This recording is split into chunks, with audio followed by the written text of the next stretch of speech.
The Very Quiet Cricket, written by Eric Carle. A little cricket could not make a chirp or sound. He tried again, but he didn't make a sound.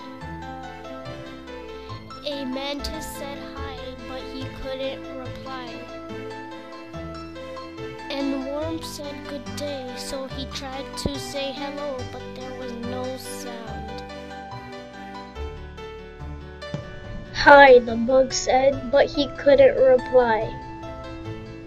Cicada said good afternoon, but he couldn't reply. The cricket couldn't say hi, so the cricket got sad. Will the quiet cricket learn how to make a sound? The Very Quiet Cricket, written by Eric Carle.